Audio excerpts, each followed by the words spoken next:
हिंदू ग्रंथों और पुराणों के अनुसार ब्रह्मा, विष्णु और महेश को सृष्टि का निर्माता, पालनकर्ता और संहारक माना जाता है। लेकिन आपके मन में ये सवाल कई बार आता होगा कि विष्णु और महेश, शिव जी के तो दुनिया भर में कई मंदिर हैं और लोग घर में भी इनकी स्थापना कर इनकी पूजा करते हैं। लेकिन ब्रह्मा की पूजा कभी नहीं की जाती और उनका केवल एक ही मंदिर है जो पुष्कर में है। ब्रह्मा जी की पूजा करना वर्जित क्यों माना गया है?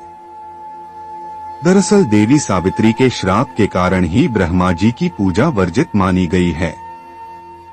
पुराणों के अनुसार एक बार ब्रह्मा जी हाथ में कमल का फूल लिए हुए अपने वाहन हंस पर सवार होकर अग्नि यज्ञ के लिए उचित स्थान की तलाश कर रहे थे।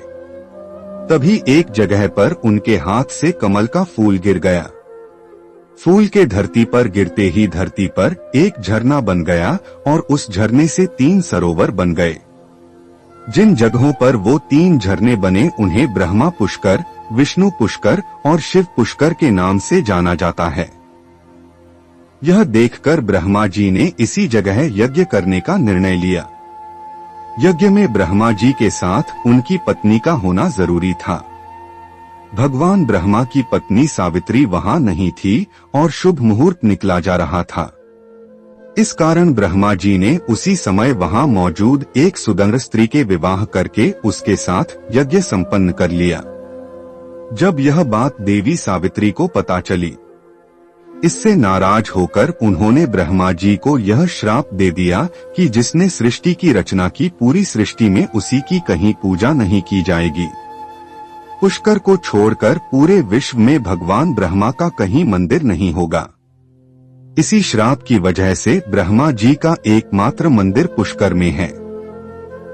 पुराण के अनुसार ब्रह्मा जी पुष्कर के इस स्थान पर 10,000 सालों तक रहे थे। इस दौरान उन्होंने सृष्टि की रचना की। इसके बाद उन्होंने 5 दिनों तक यज्ञ किया था। उसी यज्ञ के दौरान सावित्री पहुंच गई थीं। आज भी श्रद्धालु केवल दूर से ही ब्रह्मा जी से करते हैं। पुराणों के अनुसार गुस्सा कम होने के बाद सावित्री पुष्कर के पास मौजूद पहाड़ियों पर जाकर तपस्या करने चली गई थीं। मान्यताओं के अनुसार सावित्री देवी मंदिर में रहकर भक्तों का कल्याण करती हैं।